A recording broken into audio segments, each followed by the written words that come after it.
Bueno, Karen, vamos a hacer el repaso de lo que fueron nuestras últimas clases, que bueno, seguramente como no tenemos nuestra charla interesante que siempre mantenemos, seguro va a quedar mucho más corta que las clases que hacemos juntas. Pero lo importante es por lo menos que nos quede cerrado bien el tema de gestión del patrimonio cultural, así que esperemos salga todo bien. Hace tanto que no grabo una clase que va a estar bueno recordar un poquito cómo hacemos esto. Em, Acá pongo el modo presentación y ahí estamos. Habíamos arrancado explicando que la gestión de los recursos había que partir siempre del análisis de la situación actual del patrimonio cultural con el que vamos a querer trabajar. Y dimos el ejemplo del paseo de la cisterna, este museo de sitio que se está armando, para poder imaginar todo lo previo, la cantidad de gente que trabaja en lo que es la recuperación, en lo que es la recopilación, lo que tiene que ver con el inventario, todo esto de la puesta en marcha previa para lograr después que llegue a transformarse en un patrimonio que pueda ser visitado por todos e incluso que pueda tener una finalización turística. Esto ya lo habíamos hablado y explicamos, que te acordás que primero lo conté en el pizarrón y después empezamos a avanzar con nuestra presentación, y era que siempre cuando hablamos del análisis de situación actual del patrimonio teníamos dos aspectos. Primero, el contexto, es decir, el escenario en el que este patrimonio se va a desenvolver, en el que se inserta nuestro potencial o actual producto. Y la segunda parte de análisis que llevamos adelante son las características propias del recurso patrimonial, es decir, su posición competitiva si es que tenemos más de uno en nuestra localidad. Por eso es que empezamos a ver cómo se trabajaba con cuáles podían ser primarios y cuáles eran secundarios. Los primarios son los que van a traccionar la motivación más importante, la que realmente va a desencadenar el desplazamiento de turistas hacia esa zona, y secundarios van a ser los que complementen la atracción del visitante y mejora además la experiencia del turista y más cantidad de posibilidades de hacer durante el destino. Y habíamos puesto como ejemplo lo que podía ser toda la quebrada de Humahuaca, que tenemos elementos como Uquía, que es donde está esta iglesia con estas pinturas tan tradicionales, y a pesar de que tiene una connotación histórica muy importante, Los Ángeles Arcabuceros, la gente se traslada para ir a recibir esa bendición simbólica de el santo en el cabildo de Humahuaca. Entonces, cómo una se transforma en primaria y cómo identificamos las secundarias. ¿Y esto por qué se daba? Porque obviamente las motivaciones de la demanda son los que nos van a decir realmente cuál es el atractivo que van a querer conocer, cuál es el que va a necesitar de mayor gestión para que salga lo más prolijo posible, y cuál va a ser aquel que necesite también más cantidad de promoción, que la gente no conoce tanto, ¿no? Conocer el perfil del visitante me iba a permitir adecuar el producto a la demanda, pero que eso no iba a hacer que yo tuviese que cambiar todo mi patrimonio para las características que tuviese esa demanda, sino justamente saber presentarlo mediante los códigos adecuados en cada momento, destacando sus atributos más o menos convenientes de acuerdo a ese perfil. Y el ejemplo que habíamos dado acá justamente era el Museo del Louvre de la Gioconda, de cómo con un vidrio que cambian cada 5 años, todas las reparaciones que le hacen, porque saben que la gente explota ahí, y cómo tienen que estar eh, adaptándose a este perfil, que es un perfil masivo y que no todo el mundo va a ir por respetar ese lugar magnífico. El ejemplo en nuestro país es el obelisco, que, excepto Karen, que sí sabía que ahí se enarboló la bandera argentina, pero en general la gente lo que busca es que sacarse una foto, y por eso cuando se gestiona no se le hace tanto hincapié al valor patrimonial como lugar de sitio, sino a cómo le puedo facilitar la vida a la gente para que se saque una foto. Y mencionábamos también que es muy importante cuáles son esas imágenes previas, que este punto, exactamente este punto, es el que más se vincula con lo que tiene que ver con las particularidades, las características propias del recurso, ¿no? Es decir, si bien la imagen turística tiene que ver con el contexto, porque es lo que la demanda se formó, va a tener que ver también con la segunda parte de las características propias del recurso, porque es lo que ese recurso emanó, ¿no? Entonces, ese contexto va a ser qué es lo que se imagina la gente cuando llega, qué fábula tiene, por ejemplo, con la trochita, qué está esperando. A la gente le gusta que pase el guarda y le pique el boleto, le gusta que suene el silbato. Toda esa es la imagen que tiene armada, ¿no? ¿Y cuáles son los recursos tradicionales? ¿Qué papel tienen esos elementos patrimoniales de un destino que desempeñan desde el punto de vista turístico? Son los que van a estar relacionados con el tipo de recurso tradicional de ese destino, como es la gastronomía. Me acabo de dar cuenta recién que lo intenté leer, que está bastante complicada mi redacción en este segundo punto. Como siempre hablo y no leo tanto, a veces no está del todo bien redactado. Y dentro de ese análisis del contexto turístico tenemos ese conocimiento de la afluencia turística, de qué ciudad o región viene, dónde se ubican, cuál es el número de visitantes anuales que se recibe, cuáles son los porcentajes que visitan el atractivo, cómo es el volumen total de visitantes, si se desplazan igual durante todo el año, si hay meses donde hay mayor concentración, cómo es la forma de organizar, son todos individuales, son todos grupos de familias, vienen en tour organizados, ya vienen todo planeado con mucha anticipación, te caen en la ventanilla a último momento, y cuánto tiempo se quedan en el destino en el que están, ¿no?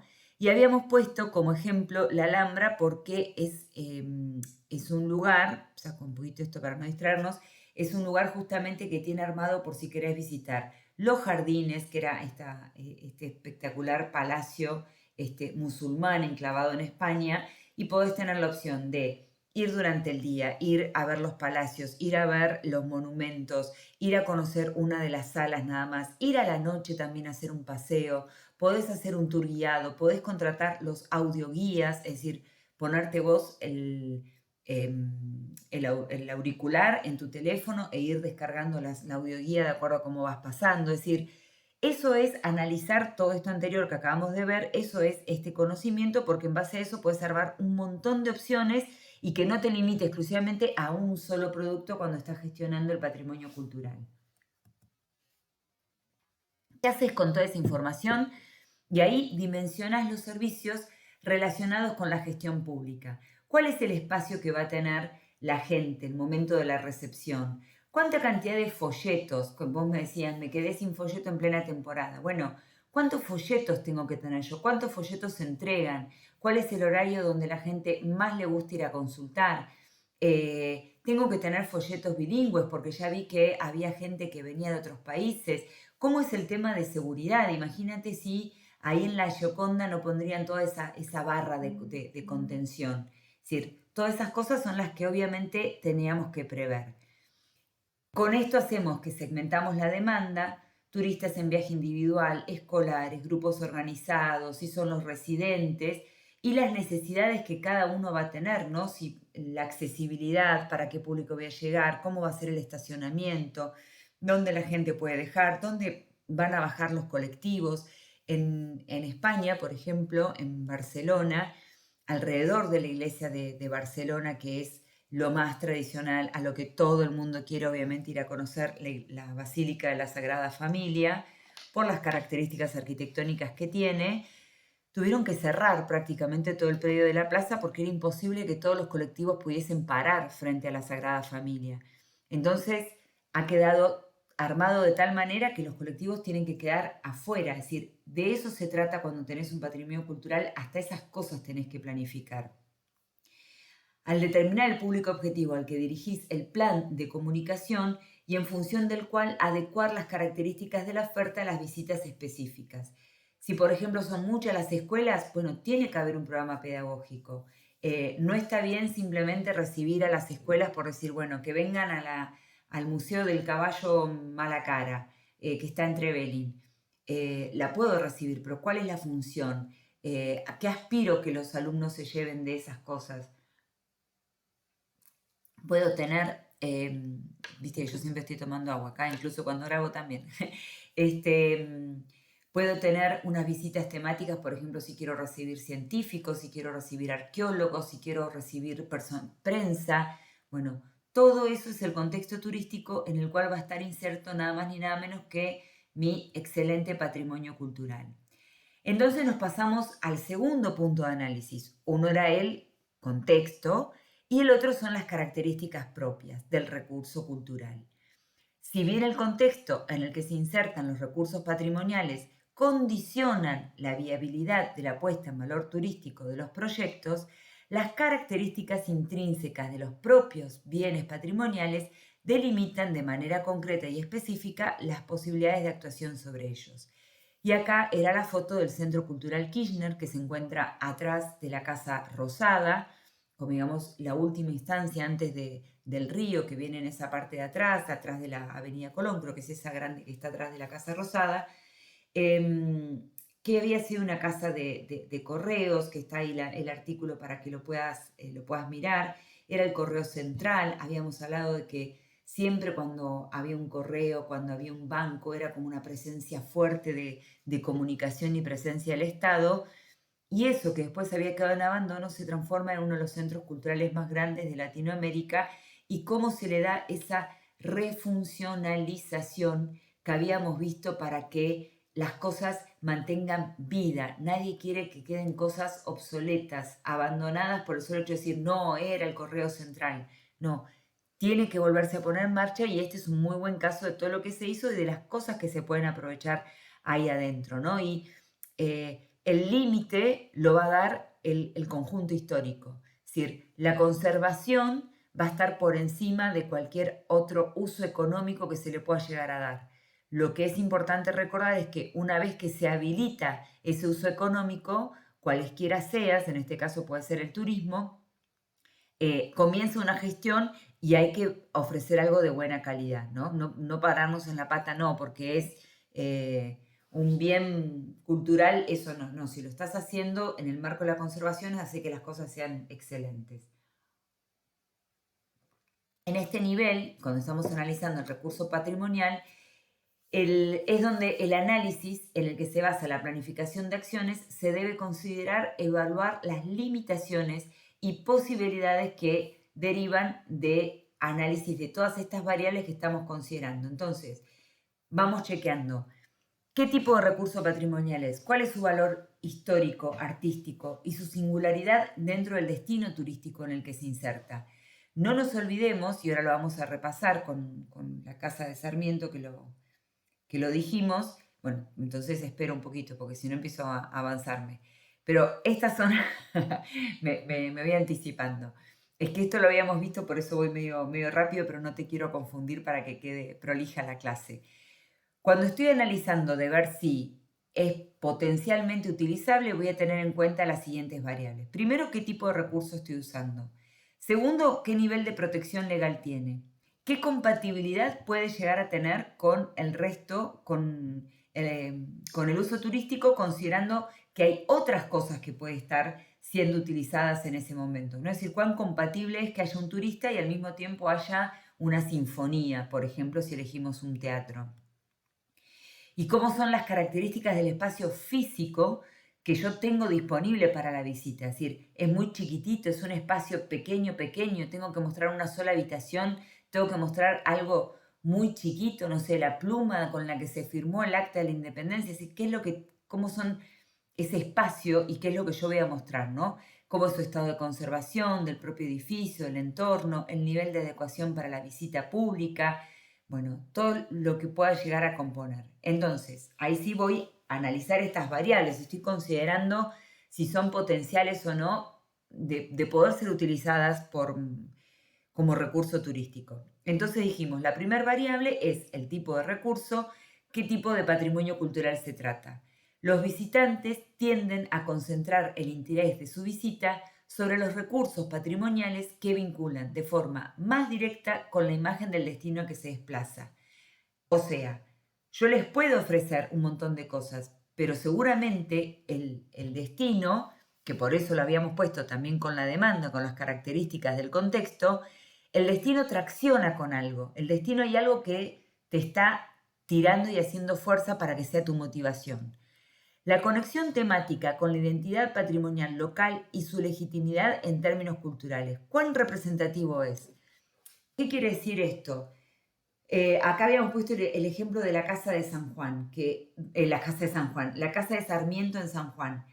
Mucha gente asocia obviamente que Sarmiento y San Juan están relativamente unidos por las cosas que nos enseñaron en la primaria.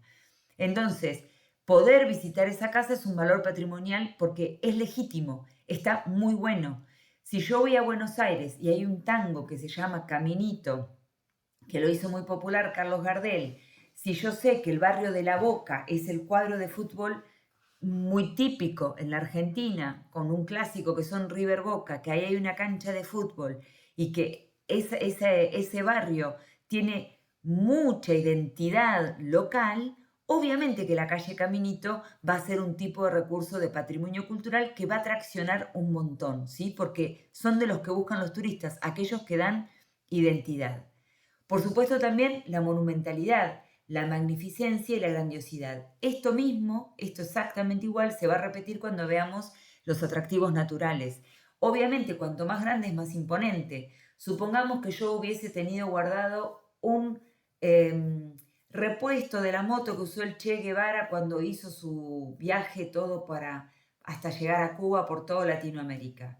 En realidad, si yo tengo eso y por más que le arme una vitrina y diga, no, este es el pedacito de moto que él, o una rueda que él no usó más, la realidad es que eso no tiene una grandiosidad. Va a ser más importante conocer la casa del Che Guevara en Rosario o el lugar donde lo matan en Bolivia, que es lo que yo puedo llegar a tener si no es algo de tamaño importante, ¿no? Y que va a ser lo que el turista busque.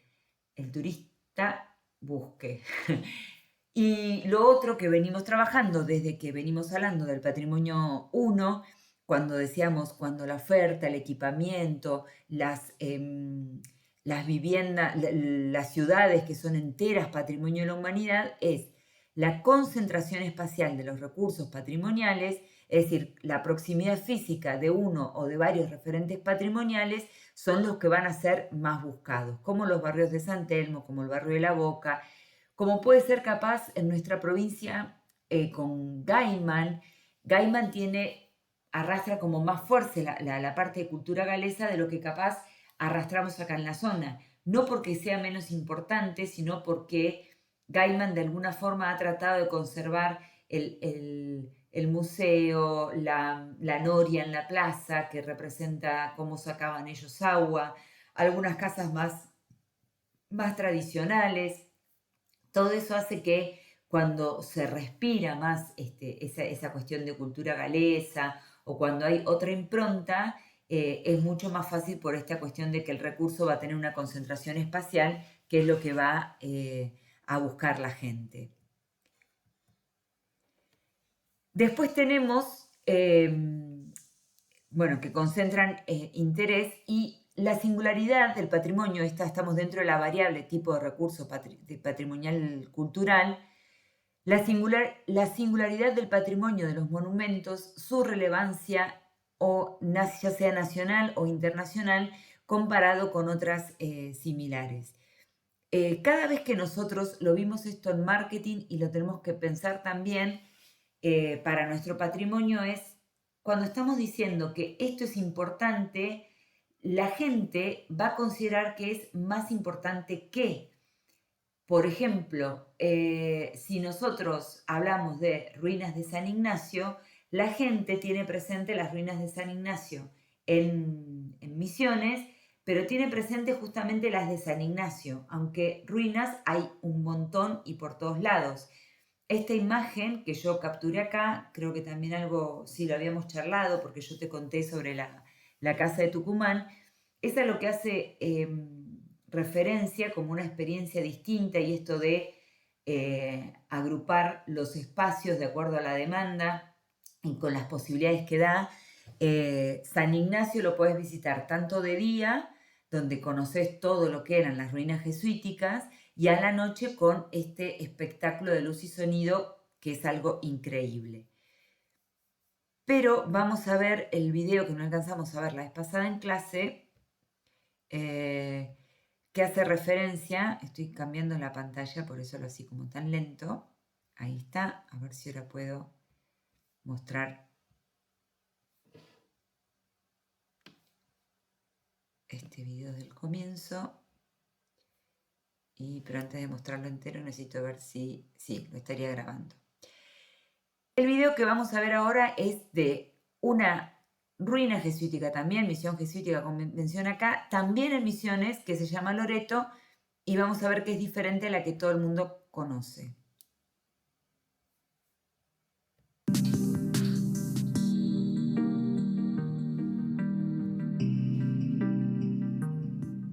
Esta misión data del año 1686, el asentamiento definitivo. Lo que nosotros estuvimos visitando son los vestigios arqueológicos que datan de esa época, ¿sí?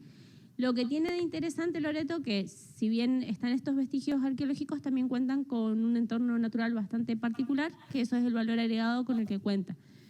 El trazado urbano en sí es muy similar a San Ignacio y a Santa Ana. Lo que sí se modifica en algunos sectores, pero es por una cuestión del terreno. Y lo que van a ver de particular acá es el sector de las letrinas o baños, ¿sí? Que no ven en las otras 3 misiones, y el sector de las capillas de Nuestra Señora de Loreto y la del Monte del Calvario. Antes era muy marcado la época alta, ¿no? O la temporada alta, que era Semana Santa y vacaciones de julio. Ahora durante todo el año estamos recibiendo visitantes. Muchos misioneros que están conociendo, ¿sí? lo que se tiene dentro de la provincia, que eso es muy bueno. Después también mucho turismo del Mercosur, mucha gente de Brasil, mucha gente de Paraguay. Bueno, en la época de visitantes extranjeros también se acercan muchísimo a lo que es Loreto y bueno, y el turismo nacional también. Así que eso es muy positivo, que año a año se incorporen más visitantes y que ya se esté unificando, digamos, lo que es la temporada alta con la temporada baja. Con respecto a lo que son las misiones jesuíticas, se encuentran abiertas, o sea, durante todo el año. Lo que es el sur de la provincia por ahí de Misiones, ¿sí? Que aparte de lo que son las misiones jesuíticas, las 3 que tenemos sobre Ruta Nacional 12, también tenemos el parque temático para visitar por ahí en lo que es San Ignacio. Está la casa de Horacio Quiroga, está el Museo Nagasdi para visitar también un parque provincial que se llama Teyucuaré. Sí, que con respecto a lo que es el valor de flora y fauna es muy importante también. Bueno, ahí sacamos y chequemos de vuelta, estamos bien.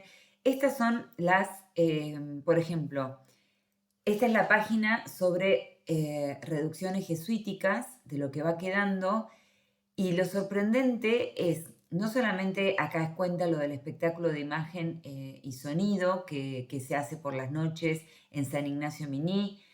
Este es San Ignacio Miní, de las más conocidas, pero acá está Loreto, que es la que acabamos de ver. La guía sabía perfectamente cómo era la demanda, que había mucha gente de Misiones. Ponía como ventaja competitiva, ella le mencionaba el valor agregado, es porque estaba en plena selva. Claro, estas ya no están tan trabajadas. San Ignacio Miní tiene un centro de interpretación, es de las más visitadas, 250.000 turistas al año recibe San Ignacio, así que es tremendo, pero la cantidad de ruinas jesuíticas, que no le llaman ruinas sino reducciones, que es así como el nombre correcto, y está Santa Ana, que la guía también lo mencionaba, Santa María la Mayor, Corpus Christi. Entonces, todo lo que tiene que ver con los caminos de los jesuitas, y acá esto de Argentina, Bolivia, Brasil, Paraguay y Uruguay, es por donde están las misiones jesuíticas, en lo que resta de misiones jesuitas en todo el sur de América del Sur.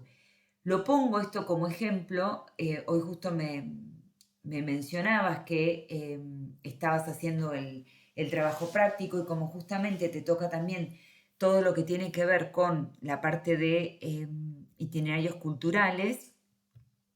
Un momento que quiero cambiar. Sí, acá. Yo agregué como un bonus track para darte una mano en el medio de tantas corridas y tantos esfuerzos. Esta diapositiva vos todavía la tenés, pero acá justamente marca la cantidad de ruinas jesuíticas que hay, ¿no? Por todos lados. Entonces acá lo que mencionamos es la singularidad patrimonial de los monumentos, su relevancia nacional o internacional comparado con otros similares, que es lo mismo que estaba en la diapositiva anterior. ¿Esto qué significa? Que es singular porque tienen una sucesión, una gran cantidad de ruinas que vos podés visitarlas en Corrientes, en Misiones, en Paraguay, en Brasil, todo lo que tenga que ver con la parte de el camino que han hecho los jesuitas cuando han llegado junto a la corona española a trabajar en lo que le llamaban justamente los contactos o la peregrinación, los que hacían esa evangelización, perdón, es muy fuerte. ¿Y por qué digo que, bueno, y el nivel de adecuación que tiene para la visita pública? Hay un montón de ruinas que, jesuíticas, misiones jesuíticas, que la verdad es que no están tan preparadas para que la gente los visite. Entonces, si no están preparadas, tampoco las puedo ni exponer porque sería un saqueo, la gente sacaría de todo, ni tampoco ofrecerlo porque para la gente sería una experiencia negativa cuando algo no está muy, muy bien armado. Y acá agregué esta diapositiva, vos no la tenés en tu PowerPoint porque simplemente era para hacer un poquito de referencia lo que vos estás leyendo con ICOMOS con respecto a lo que es itinerarios culturales, porque justamente las ruinas las misiones jesuíticas que estuvieron a lo largo de América del Sur son un excelente ejemplo de lo que es un itinerario cultural. Recordamos lo que nos dice ICOMOS como concepto, ¿no? Dice que un itinerario cultural es una vía de comunicación terrestre, acuática, mixta o de otra naturaleza, físicamente determinada y caracterizada por tener su propia y específica dinámica y funcionalidad histórica. Manifiesta en intercambios continuos, multidimensionales y recíprocos de personas, bienes, ideas, conocimientos y valores en el interior de un país o entre varios países y regiones durante un tiempo significativo de tiempo. Durante un periodo significativo de tiempo, perdón. Los itinerarios culturales han generado de esta manera una fecundación de las culturas en el tiempo y en el espacio, lo que se refleja tanto en su patrimonio tangible como intangible. Esta definición, que es la que vos estás leyendo, y la traigo como ejemplo para las ruinas jesuíticas. Tu análisis pasa por otro lado, pero para que lo podamos ver y entender de qué se tratan los itinerarios culturales, ¿no? Esto que menciona la Secretaría de Turismo de Paraguay dice, la ruta jesuítica, que es la que están incluidas Argentina, Brasil, Uruguay, Paraguay y Bolivia, es un circuito que recrea el paso de la Compañía de Jesús por nuestras tierras, quienes conformaron junto a los nativos del lugar, poblaciones enclavadas en el medio de las selvas sudamericanas, las que superaron en arte y cultura al resto de la colonia. Si bien las fundaciones fueron más de 50, solo 30 fueron los pueblos que lograron consolidarse, 8 de los cuales se encuentran en territorio del Paraguay y son San Ignacio Guazú, Santa María de Fe, Santa Rosa, Santiago, San Cosme y San Damián, Itapuá, la actual ciudad de Encarnación, Santísima Trinidad del Panará y Jesús de Tabarangué. Esto significa que esta ruta está consolidada, en este caso es una ruta mixta, terrestre y marítima. Pensemos que los jesuitas salen de la zona de España, vienen justo con quienes llegaban a estas tierras y ellos con la función de evangelizar iban armando pequeñas ciudades, pequeños pueblos en los que tenían esa reducción y a partir de ahí se daban todas estas cosas que se menciona acá, un intercambio continuo, una funcionalidad histórica, es decir, era el momento de intercambio cultural y la verdad que los jesuitas fueron, más allá de las diferencias que uno puede tener en cómo tienen que impartir la religión o cómo tenían que respetar a los verdaderos pobladores de estas tierras en ese momento, lo cierto es que al menos los jesuitas no fueron violentos como si lo fueron otros conquistadores, ¿no? Entonces, todo esto hace que toda esta cantidad de rutas sean realmente una ruta cultural, un itinerario cultural. ¿Por qué? Porque implican una diversidad geográfica que puede incluir zonas geográficas físicamente muy distantes, es decir, van de una zona a la otra, y eso es excelente. Involucran territorios pertenecientes a varios países, en este caso, como puede ser Argentina, Brasil, Paraguay, la zona nuestra de Misiones, no necesariamente es otros países, pero sí está Misiones, Corrientes, en Córdoba, donde también se asentaron. Entonces, todo lo que dejaron los jesuitas por acá es realmente ese intercambio cultural.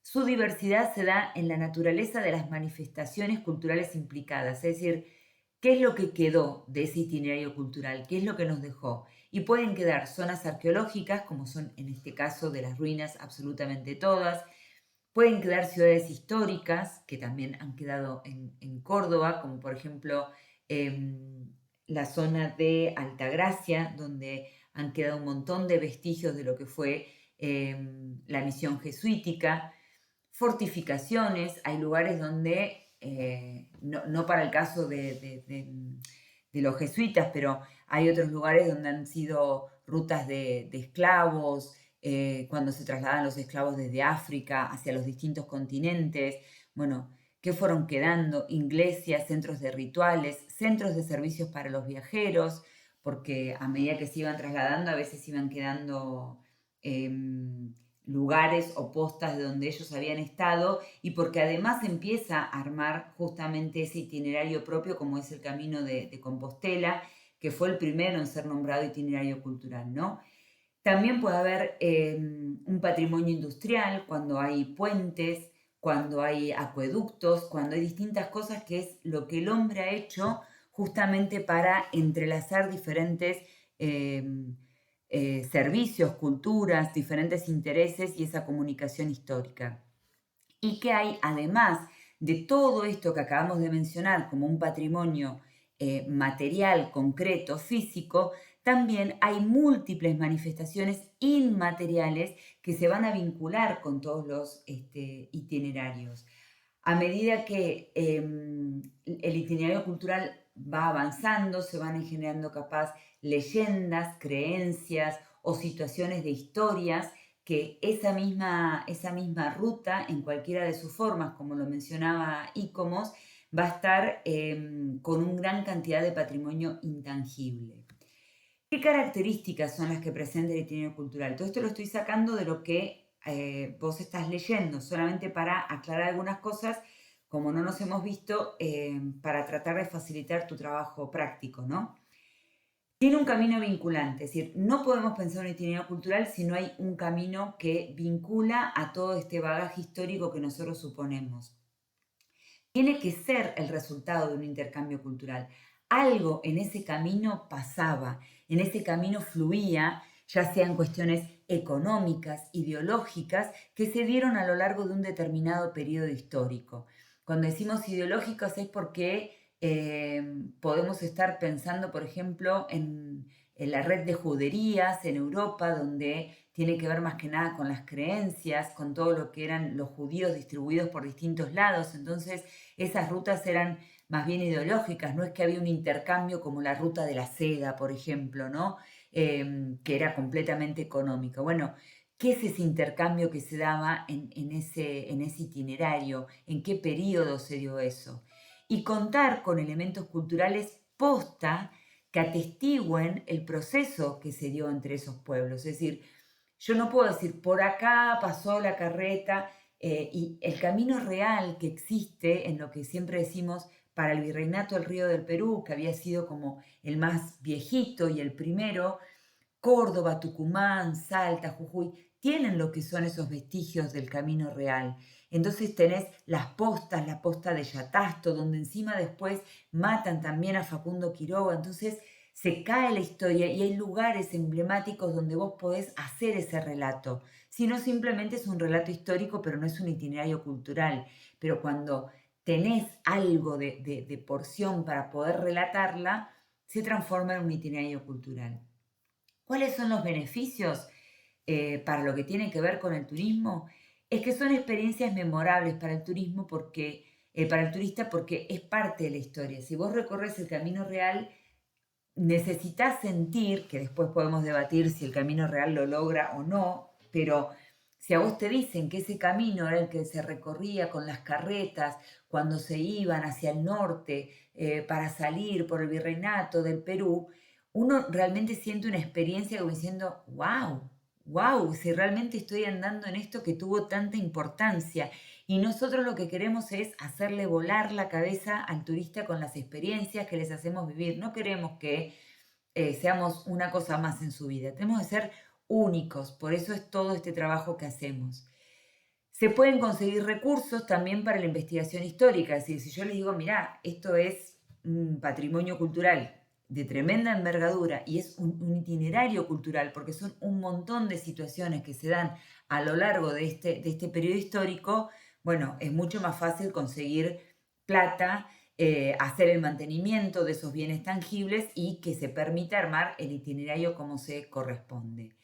El tema era que el otro autor que vos estabas leyendo decía, con esto de itinerarios culturales, todos se quieren peinar para la foto y a todo lo que se tenga más o menos una gracia en su vida le llaman itinerario cultural, ¿no? Entonces, lo que intento acá es explicarte lo que vos estás leyendo, pero como para que te queden claro cuáles sí son las opciones de que pueden llegar a ser itinerarios culturales.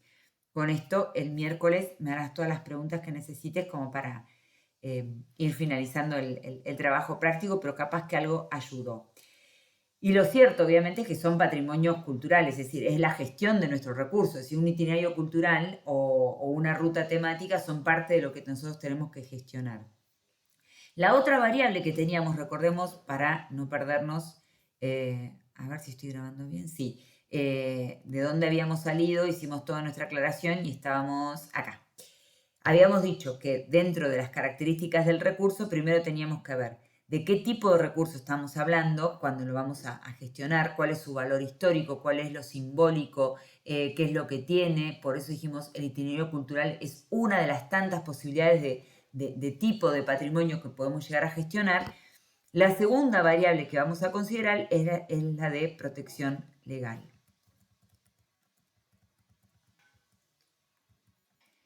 Y entonces, acá en el PDF, no lo dejé abierto ahora, y es un lío para ponerlo para grabar. En el PDF que dejé, que es esto escrito, que es el resumen de la bibliografía donde lo saqué, hay un link que conecta con los bienes patrimoniales de la nación, que creo que lo alcanzamos a ver la clase anterior, para que veas lo que son de Chubut, todo lo que está jerarquizado, cuáles son esos bienes culturales. Es interesante que lo veas como para poder tener una idea de qué se trata esto de la protección legal del patrimonio mueble y cómo es en la Argentina, ¿no? Así, qué tipo de protección podemos llegar a tener. La propiedad es el factor clave que determina las condiciones de utilización del patrimonio histórico-artístico en sentido amplio. Se pueden dar situaciones heterogéneas en cuanto al uso del patrimonio. Hay recursos totalmente abandonados o sin uso, otros que se ha cedido la explotación turística al Estado a cambio de que participe en los gastos de conservación, otros que explotan u organizan los propios propietarios, iglesias, fundaciones, propiedades privadas, etc. Esto es fundamental. También lo alcanzamos a decir rápidamente. Yo necesito saber exactamente cuánto puedo intervenir en ese patrimonio, qué cambios puedo llegar a hacer, quiénes son los que tienen que tomar decisiones bajo la jurisdicción de quien está, qué se va a hacer con la plata que se recaude, de dónde voy a sacar yo los fondos. Es una asociación sin fines de lucro, hay una cooperadora por detrás, todo lo que yo necesito saber, y ni hablar cuando ya también aparece el tema de contar con empleados dentro de ese patrimonio que, como siempre lo mencionamos, en el caso de la trochita, por ejemplo, que tenemos dos gremios. Entonces, si bien no son parte de la protección legal hacia el patrimonio, el contexto legal tiene que ser obviamente entendido. Si un museo corresponde a la provincia o si corresponde a nación, si lo mantiene el municipio. Siempre, cada vez que vayamos a actuar sobre algo, necesitamos saber quién cumple las funciones de qué. Cada vez que hay un patrimonio cultural, el Estado tiene una obligación, ya sea presente o al menos subyacente, de hacerse cargo de esa protección del patrimonio. Lo que debería hacer es que no sea una carga, porque cuando es una carga no va a durar mucho tiempo y va a quedar en el abandono, y de ahí es donde tienen que aparecer las funciones económicas paralelas que respeten su conservación, pero que nos permitan mejorar la situación de ese patrimonio. La compatibilidad de uso turístico, es decir, es posible que los monumentos, que es posible que el patrimonio, recurso cultural que yo tengo que trabajar es compatible con el uso turístico. Y lo que se menciona es, en muchos monumentos y conjuntos monumentales, la inserción de la función turística puede llegar a plantear en el futuro un problema básico de gestión interna del monumento, especialmente en aquellos edificios en los que es necesario compatibilizar el uso turístico con otras funciones, culturales, salas de exposiciones, auditorio, educativas, archivos, bibliotecas, administrativas, las sedes institucionales u organismos públicos, litúrgicas, si es monasterio, si es iglesia. Por ejemplo, el Museo de Trevelin del Molino Andes, el que se encuentra en la localidad, no en Nanfach, que está saliendo para el camino de los cipreses. El museo que está en la ciudad es un museo que a lo largo de mucho tiempo se ha justamente hecho una refuncionalización, ¿no? Lo que era realmente el viejo molino, se ha puesto primero una radio, después se ha puesto el museo para visita de turistas y residentes. Luego se hizo una ampliación, bastante a veces controvertida, de que si correspondía hacer algo nuevo o no, se le hizo toda una remodelación y se ha armado sala de exposiciones, se ha armado una parte también de salas para el Perito Moreno, las zonas limítrofes, se le ha ampliado bastante. Entonces en esas salas se hacen también exposiciones de cuadros, igual que en el Menipal, por ejemplo.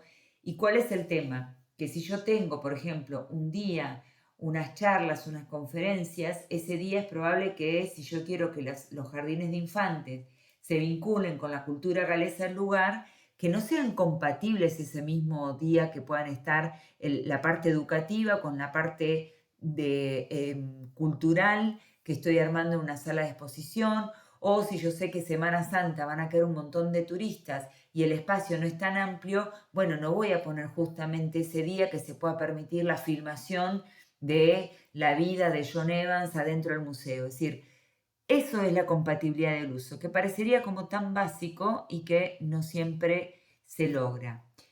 Cuando queremos hacer esto, lo que tenemos que realizar para esta feliz compatibilidad entre todos los usos es, en primer término, lo que se llama una segregación espacial clara de los distintos usos del edificio y por tanto los flujos de personas de que cada uno de ellos genera. Segregación es poder separar ese espacio, ¿no? Entonces decir, bueno, si la escuela, por ejemplo, tiene que ingresar y lo hace por acá y utiliza esta ala del edificio y tengo otro tipo de salida, buenísimo, porque no van a estar encontrándose si justamente está capaz el encuentro de coro galés en otra parte. O los turistas pueden ir por este lado, pero si hay una sala de credo, de culto, de oraciones, no deberían estar por ese sector, sino que los tengo que llevar para otro lado. Bueno, todos estos tipos de cosas no es que, uy, se complicó y el fin de semana largo se llenó de gente. Eso lo tenés que prever. Nunca se complica porque vos tenés que entender que puede darse una saturación de un espacio físico y para eso se genera esta segregación o lo que sea de distribución del espacio físico. También se hace una segregación o distribución temporal de las actividades que se llevan a cabo, evitando hacer coincidir en el tiempo el desarrollo de las exposiciones, conciertos, conferencias, visita a público general, visitas de protocolo, etc. ¿Te acordás que esta información, para poder saber yo cómo van a ser compatibles, la vengo arrastrando de mi primer ítem, donde dije, bueno, cuando tengo un patrimonio, un recurso cultural, lo primero que voy a hacer es analizar las características del contexto. Dentro de ese contexto, yo ya sé cuándo vienen las personas, en qué momento. Entonces tengo que tratar de armar mi calendario de acuerdo a la cantidad de actividades que se puedan hacer y dónde puedo yo atender. Si necesito armar un viaje de prensa, porque tengo que hacer una promoción y porque considero importante dar a conocer este recurso, perfecto, pero no lo voy a poner justo para el fin de semana largo de agosto porque tengo con seguridad la posibilidad de que haya mucha más gente. Eso es una segregación temporal. Y debo dimensionar correctamente las necesidades asociadas al desarrollo de las funciones del edificio en base a la importancia jerárquica asignada a cada una de ellas por los gestores del bien patrimonial. A ver, todo edificio histórico responde principalmente a una función. Es decir, ¿para qué naciste básicamente? Para museo, en general los museos son lugares de conservación y para exhibición y dar a conocer las cosas. Entonces, si la principal importancia jerárquica es que naciste museo, bueno, el naciste museo significa que toda la importancia va a estar en naciste museo. Si un día hay una posibilidad ahí de proyectar una película o que cante un coro especial o que se dé una presentación de un ballet, está perfecto y lo vamos a hacer.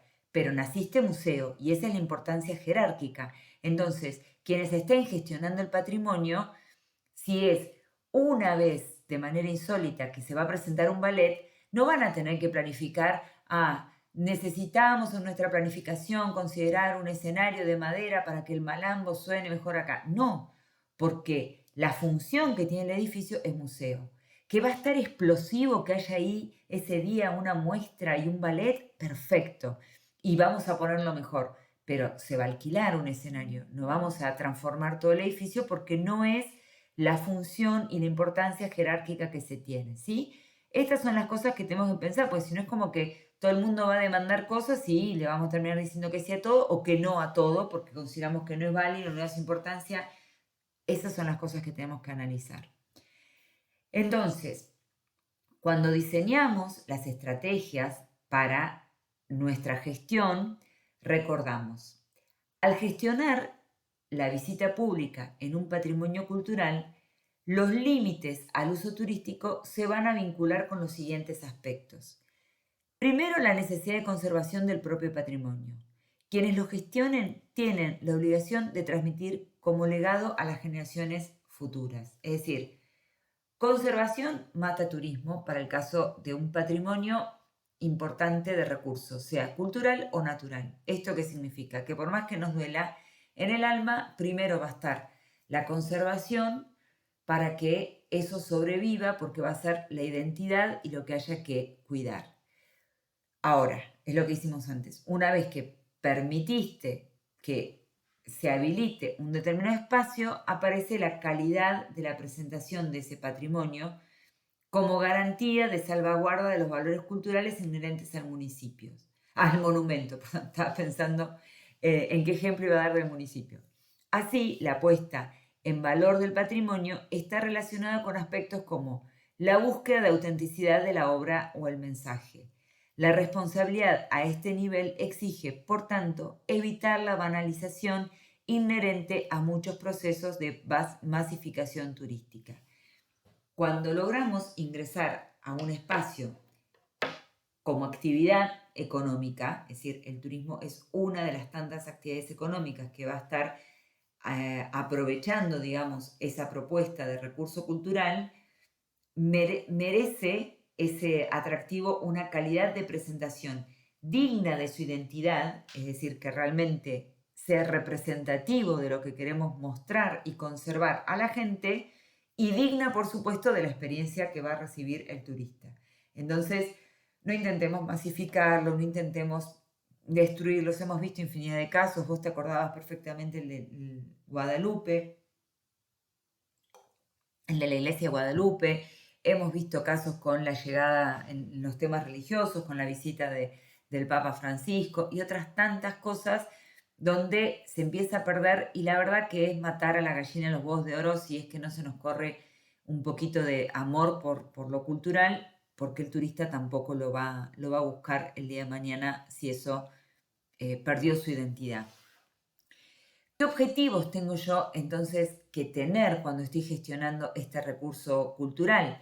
A modo de ejemplo, pueden constituirse como objetivos generales de un proyecto de puesta en valor del patrimonio. Primero, garantizar la conservación de un monumento sin uso, es decir, lo primero que tengo que tener es que está como mal redactado, porque tengo que garantizar que ese monumento que hasta ahora ya no vuelve a tener un uso, que hasta ahora está pasando como desapercibido, si yo puedo ponerlo en valor, lo primero que voy a hacer es conservarlo, porque está pasando un mal momento, no le están prestando atención y allá vamos a empoderarlo para que pueda seguir brillando y que se ayude a conservarlo. Encontrar vías de financiación para su mantenimiento, como dijimos, por ejemplo, en los itinerarios culturales, cuando a veces jerarquizás bien y explicás de qué se trata, puede haber un valor agregado, como en ese caso. Y acá vamos a intentar otra vez hacer el cambio de pantalla. Sí, esto lo vimos lo recordábamos la vez pasada y por eso lo puse también. A ver si está grabando, sí. Esto es lo que conversamos, que tiene como una de cal y otra de arena, ¿no? Porque acá estamos diciendo, encontrar vías de financiamiento para el mantenimiento de este recurso, ¿dónde estoy? Acá, de este recurso cultural, ¿no? Muchas veces el desarrollo urbanístico aparece, esto a mí me llama mucho la atención, porque aparece en una parte de diarios de clasificados, es decir, donde vos estás buscando algo para alquilar o lo que sea, te cuentan cómo es este tipo de lugar en Córdoba y cómo las zonas empiezan a tener valor. Es un artículo ya de hace 2 años, pero comenta, fíjate acá dice, la apuesta de valor de edificios protegidos, que en Europa es una práctica arquitectónica y culturalmente consolidada, en nuestro país crece como tendencia, es decir, empezar a cuidar la arquitectura de los edificios. En el dilema de conservar o demoler, más allá de lo que establece la normativa, muchos emprendimientos inmobiliarios eligen intervenir, cuando se interviene es la puesta en valor, y poner en valor edificaciones protegidas por un cálculo en que interviene la rentabilidad. Además de su aspecto patrimonial, se estima que estos inmuebles pueden cotizar en promedio entre un 10 y un 20% por encima de las nuevas edificaciones en su valor de mercado y que se revalorizan como un 4,9% más durante su construcción. Así, revitalizarlos y reconvertirlos agrega tanto valor desde el punto de vista arquitectónico como en el sentido económico. Es lo que decíamos de cómo puedo yo, cuando estoy armando un proyecto, entender que la conservación es realmente un valor agregado. Y acá sigue mencionando, ¿no? Los especialistas destacan un doble valor agregado, el del proyecto en sí, lo que se ve tangible, y el de su riqueza histórica y arquitectónica, lo intangible, en el sentido de la estética, con lo que se concibió el edificio original, aportará un plus a un desarrollo tradicional. Y acá empiezan a mencionar justamente los barrios de Nueva Córdoba, como, o el barrio de Güemes en Córdoba, cómo intentan conservar estas fachadas y cómo luce muchísimo más. Y después, por ejemplo, bueno, esta galería que recibió un premio internacional por cómo la armaron, cómo la conservaron, fíjate el arte tan particular, ¿no?, que tiene y cómo explican los arquitectos que hoy ese es un valor agregado mucho más importante. Y, por supuesto, aparece lo que hemos comentado, ¿no? Sin embargo, junto con la revalorización patrimonial, suele aparecer un efecto disfuncional sobre los moradores más antiguos del lugar, la suba del costo de vida. Los planes de renovación del espacio público, infraestructura y servicios apuntan a una necesidad real y muy urgente de la población. Es mayor el impacto a corto plazo, como el aumento del valor del suelo y los alquileres, que posibles expulsiones a los pobladores a mediano y largo plazo. Los principales beneficiarios de esas obras son inversores, desarrollistas inmobiliarios y turistas, según la arquitecta que habla sobre eso, ¿no? Bueno, también el caso de Buenos Aires, que también lo habíamos visto, como lo que está pasando, y bueno, las realidades de cuando estamos pensando quiero volver acá. Es decir, cuando estamos pensando, tenemos que pensarlo todo. Imagínate si simplemente lo que ha pasado con la trochita con Nahuel Pan, ¿no? Cómo enseguida cuando los pobladores de allí empezaron a ver que la trochita generaba un montón de recursos, cómo quisieron participar, cómo había que tener planificado a la comunidad, bueno, distintas cosas que se van a ir dando y siempre se puede conseguir financiación, pero después hay que ver si no está perjudicando a otros, ¿no? Diversificar la oferta patrimonial de un destino turístico. Siempre está bueno que haya más de una cosa, como decíamos al principio, que está bueno que esté lo primario, pero lo secundario es lo que te suma, lo que te va a agregar días, lo que te va a permitir que algo huela a historia. Nuestras regiones, particularmente en general, huelen a naturaleza, no historia. Pero bueno, tenemos muchos casos, sea con la cultura galesa, sea con la trochita, sea con nuestras culturas originarias, que obviamente hacen que podamos ofrecer algo de este patrimonio cultural y que haya varias cosas en estos multidestinos, como se lo llama. Estructurar un producto capaz de atraer visitantes por sí mismo o captar la atención para alargar la estadía en el destino, lo que recién decíamos, armemos varias cositas. Reforzar los lazos de identidad de la población respecto a su patrimonio. Si la población no compra que ese es su patrimonio, menos lo va a comprar el turista. Ahí sí que va a ser un acting completo y no va a tener ningún sentido tampoco. Y enriquecer la oferta cultural local, es decir, que sea el propio residente, cuando estamos gestionando el patrimonio, el que lo pueda disfrutar, el que pueda pensar que en el Melipal hay muestras y que te podés juntar con amigas y ir a visitar el Melipal, que te podés ir a la Capilla Vestri a escuchar un coro galés. Es decir, la oferta tiene que ser permanente y la tiene que aprovechar el residente. Es el que le va a mantener y es el que le va a dar vida. Si no está pensado así, es muy difícil que sea el turista el que compre eso de afuera. Y esto que muchas veces es lo que viene arrastrado de este sentido de pertenencia es que cuando ponemos en valor algo con las intervenciones, con todo, hay una dimensión más allá de esa segregación espacial, física y todo lo demás, que tiene que ver con lo simbólico. Y eso es lo que está relacionado con los procesos de interpretación del patrimonio, nuestro próximo tema, pero además, es decir, con el diseño del proyecto museográfico o expositivo y la articulación de la presentación de los valores y contenidos del objeto patrimonial. ¿Qué significa esto? Que el símbolo es qué es lo que realmente yo estoy diseñando, cuáles son los valores que quiero dejar para poder mostrarlos. Y la foto, por supuesto, es la del Museo de la ESMA, digo por supuesto porque es muy conocida, que es el que refleja la escuela militar argentina, donde tiene la triste historia durante el gobierno de facto militar, donde se hacían estas cuestiones clandestinas de llevar a la gente y hacer torturas y tener ahí esa guarida donde ha desaparecido tantas personas y chicos, ¿no? Eso tiene todo un valor simbólico y lo que se quiere proyectar ahí, las salas son muy frías en el sentido de que hay poco y nada y te transmiten un montón porque realmente te muestran lo que era un lugar donde se metía preso a la gente de manera clandestina. Esa es la dimensión simbólica. ¿Qué quiero transmitir? Si antes decíamos, bueno, ¿cuál es tu esencia? ¿Para qué naciste? ¿Cuál es tu principal objetivo? Con la dimensión simbólica, todo debe tener ese símbolo, todo se debe respirar a eso en ese lugar y la interpretación, que es nuestro próximo tema, va a ayudar muchísimo a eso.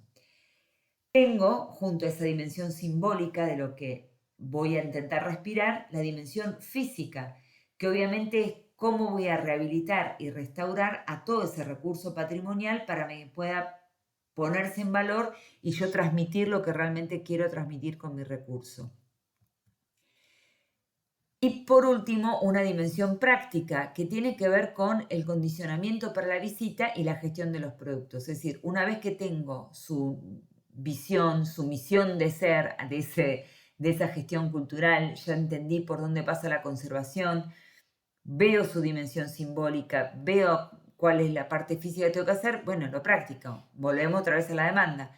¿Cuándo va a venir? ¿Qué es lo que tengo que hacer? ¿Cómo la voy a condicionar? ¿Cómo vamos a gestionar los productos? ¿Cómo los vamos a comercializar? ¿Quiénes van a poder vender entradas? ¿Cómo vamos a hacer ese tipo de cosas? ¿Sí?